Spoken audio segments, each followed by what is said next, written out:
నమస్తే అన్న, అందరికీ నమస్కారం. కువైట్లోని అధికారులు కువైట్లో ఉన్న డ్రైవర్లకైతే కొన్ని సూచనలు అయితే చేయడం జరిగింది.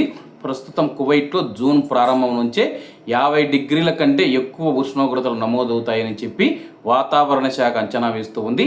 ఇప్పటికే కువైట్లో రోజు రోజుకు ఉష్ణోగ్రతలు పెరుగుతూ ఉన్న నేపథ్యంలో కువైట్ అధికారులు అయితే కొన్ని సూచనలు చేస్తూ ఉన్నారు. కువైట్లో ఎండాకాలంలో కార్లలో పీడనంతో కూడిన వస్తువులు ఉంచవద్దని చెప్పి కువైట్ అగ్నిమాపక శాఖ అధికారులు అయితే హెచ్చరిస్తూ ఉన్నారు.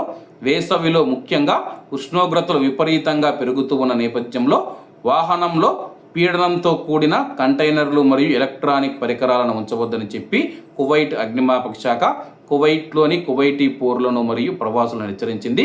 కువైట్లో మనం ఎక్కడైనా కారు పార్కింగ్ చేసినప్పుడు తీవ్రంగా ఎండ ఉంటుంది కాబట్టి అటువంటప్పుడు ఆ యొక్క కార్లలో పవర్ బ్యాంకులు కావచ్చు, సెంటులు కావచ్చు, మండే స్వభావం కలిగిన ఎటువంటి వస్తువులు కూడా కార్లలో ఉంచవద్దని చెప్పేసి తెలుపుతూ ఉన్నారు.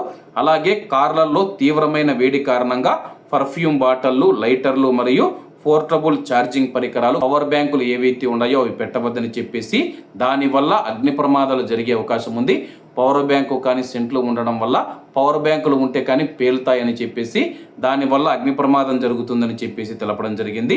ప్రాణాలు మరియు కువైట్లో ఉన్న ఆస్తులను కాపాడటానికి నివారణ భద్రతా మార్గదర్శకాలు కువైట్లో ఉన్న డ్రైవర్లందరూ పాటించాలని, వాహనాలలో మండే పదార్థాలు లేదా విద్యుత్ పరికరాలను ఉంచకుండా జాగ్రత్తగా ఉండాలని చెప్పేసి కువైట్ అగ్నిమాపక శాఖ కువైట్లో ఉన్న ప్రజలను కోరింది.